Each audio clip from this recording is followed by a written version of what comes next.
Intégral Placement, idée de placement. Et on accueille Benoît Lombard. Bonjour Benoît.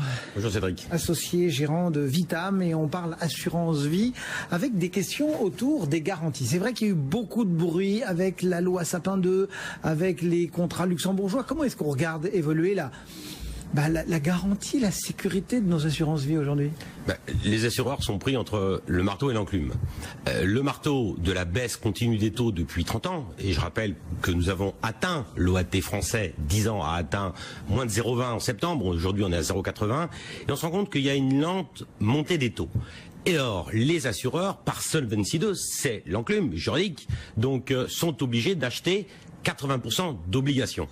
Et s'ils veulent se diversifier, s'ils veulent acheter des actions, ils sont obligés d'avoir une marge de solvabilité, en quelque sorte un amortisseur pour faire face à des chocs qui leur coûtent beaucoup plus cher. Pour les actions, il faut qu'ils fassent face à un choc de 40% de baisse. Pour être très simple, dans l'actif garanti, 82% des 1600 milliards en assurance vie sont sur l'actif garanti. Un assureur qui achète 10% d'actions doit avoir 4 de fonds propres. Donc pour 100 euros qui sont investis, il faut 4 de fonds propres. C'est beaucoup plus qu'avant. Et ça c'est l'enclume. C'est l'enclume. Le marteau, on l'a vu, c'est aussi la hausse des taux auxquels on va s'attendre. Alors dans ce contexte, les épargnants sont un peu paniqués. On voit que le Haut Commissariat... Disons qu'eux, ils n'avaient pas forcément vu grand-chose, à part la baisse des taux. Mais le régulateur, il est là aussi, et le gouvernement, pour essayer d'orchestrer tout ça. Le régulateur a dit, à un moment donné, le taux sans risque, la garantie qui est offerte au sein de la contrat d'assurance vie, garantie de capital, garantie de rendement, liquidité, disponibilité, avec un taux qui est toujours supérieur à l'inflation, ça va être fini. Et dans ce contexte, arrive l'article 49 de la loi Sapin 2, qui rend le contexte encore plus anxiogène. Qu'est-ce que nous dit l'article 49 ? Il dit que dans l'hypothèse, et afin de préserver le système financier, dans l'hypothèse de circonstances économiques graves, eh bien, le Haut Commissariat à la stabilité financière, saisi par le président du régulateur français, de l'ACPR, donc, et sous contrôle d'une commission ad hoc, pourrait bloquer l'épargne en compte au sein de contrats d'assurance vie. Il pourrait le bloquer temporairement, pour 2 fois 3 mois, nous dit le texte. Il pourrait bloquer les arbitrages, il pourrait bloquer les avances, et bien évidemment, dans ce contexte, les assurés ont, à juste raison, peur. Tout ça, ça a été voté. C'est voté, c'était voté le 8 novembre. Ça doit le Conseil constitutionnel a été saisi quand même. Hein. C'est ça doit encore passer sous les fourches constitutionnelles. Exactement. On attend la décision du Conseil constitutionnel, des parlementaires l'ont saisi, et le 15 novembre dernier, ils l'ont saisi. Du coup, on est épargnant. Aujourd'hui, on a de l'assurance vie, on voudrait y investir, on voudrait faire... Enfin, qu'est-ce qu'on fait avec tout ça? La vraie question, c'est que faire? La première chose, il faut analyser les contrats, analyser la composition de l'actif garanti, analyser la notation de l'assureur, analyser le fameux ratio de solvabilité, analyser la composition de l'actif garanti, analyser des termes techniques que sont la réserve de capitalisation et la provision pour participation. Ça va devenir sympa de prendre un contrat d'assurance vie. Il faut analyser tout ça. Je vais vous rassurer, des experts, des actuaires ont fait différentes analyses et on se rend compte qu'il y a une espèce de matelas de sécurité, que ce matelas de sécurité, avec tous les coussins, les amortisseurs que je viens de viser, plus les, bien évidemment, plus-values latentes, est estimé à peu près à 7% pour l'ensemble des assureurs. Donc c'était 7% de réserve. Mais à un moment donné, ça va se terminer. Et qu'est-ce qu'il faut faire? Eh bien évidemment, il faut non seulement analyser, mais il faut anticiper. Ça veut dire quoi? C'est-à-dire qu'il faut bêtement sortir de l'actif général, se réfugier sur des assurances vie? Il va falloir que les épargnants se rendent compte que le taux sans risque n'existe plus. Et naturellement, il va falloir aller arrêter de se biberonner au contrat en euros, quoi. Il va falloir aller vers un peu plus d'unités de compte. Ça fait 30 ans qu'on en bénéficie, c'est terminé. Malgré tout, il y a une espèce de solution qui s'est dessinée, qui est une espèce d'Eldorado qui est apparue au nord-est de la France, c'est le Luxembourg et son fameux contrat d'assurance vie luxembourgeois. Et on a vu ces dernières semaines les capitaux prendre la direction du Luxembourg. Pas seulement ces dernières semaines. Au Luxembourg, en France, il y a 1600 milliards en assurance vie. Au Luxembourg, il y a 160 milliards, nous dit le commissariat aux assurances, dont à peu près plus de 25% qui appartiennent à des résidents fiscaux français.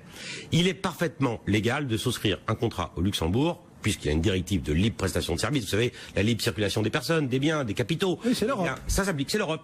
Donc, et on peut en bénéficier. Or, il s'avère que l'article 49 de la loi Sapin 2 ne s'applique pas aux contrats d'assurance vie émis au Luxembourg. On est Ils sont d'accord, sur ça s'arrête à la régulation frontière. luxembourgeoise. Ouais, Ils sont pas sur régulation française. Bon, alors donc, il suffit d'aller se réfugier au Luxembourg, non? Bien évidemment. Pour peu qu'on ne soit pas sur l'actif garantie de contrats d'assurance vie qui sont émis au Luxembourg et qui sont réassurés en France. Car la loi Sapin 2 vise l'assurance et les réassureurs. Ça veut dire que on ne sera pas dans le scope, dans le périmètre de l'application de l'article 49 de la loi Sapin 2, pour peu que nous n'ayons pas, que l'épargnant n'ait pas de support en euros au sein de son contrat d'assurance vie. Donc, si on veut échapper au risque, entre guillemets, de la loi Sapin, il faut filer au Luxembourg, mais il ne faut pas prendre de fonds en euros, quoi. Mon cher Cédric, il ne faut pas filer au Luxembourg. Hein. Il faut confier son épargne à un assureur. Vous avez compris l'image que... Et on a une garantie qui est formidable, puisque je vous rappelle qu'au Luxembourg, on a un triangle de sécurité, on a un super privilège, puisque en France, lorsque vous confiez vos capitaux, l'assureur est le dépositaire et le gestionnaire, lorsqu'il est sur le fonds garanti. Au Luxembourg, le commissariat aux assurances, l'ACPR locale, demande aux assureurs d'avoir un actif qui soit déposé dans des banques distinctes de la banque au sein desquelles les fonds propres de la compagnie sont... Donc ça veut dire qu'on est mieux protégé?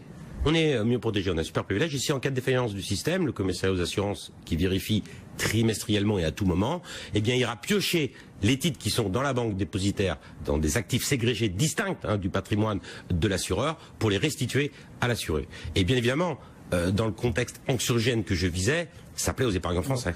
On dit souvent, le contrat luxembourgeois, c'est quand même pas fait pour y mettre un fonds en euros, c'est plutôt justement fait pour y mettre des tas d'unités de compte parce qu'il y a un choix énorme, parce qu'il y a les questions de devises, parce que, voilà, c'est plutôt un super couteau suisse qu'un... Je confirme, un contrat d'assurance vie au Luxembourg qui serait logé sur un actif français par le biais de la réassurance, ça n'a pas de sens. Ouais, ça n'a du sens que dès l'instant où on... faut déjà avoir l'ouverture d'esprit, quoi. On est ouvert à une gestion qui est plus ouverte. Et c'est accessible aujourd'hui à partir de 125 000 euros, ce qui n'était pas le cas auparavant, puisqu'une lettre circulaire de mars 2015 nous offre plus de facultés de loger de l'épargne à un meilleur compte sur ce type d'enveloppe. Terminons juste par un petit mot de la fiscalité quand même, parce que vous nous l'avez rappelé, c'est légal d'aller ouvrir son compte, pour peu qu'on le déclare, son compte au Luxembourg. Qu'est-ce qu'il en est de la fiscalité derrière? 2 points. Neutralité fiscale parfaite, puisque c'est la fiscalité du résident du pays ou du souscripteur, bien évidemment.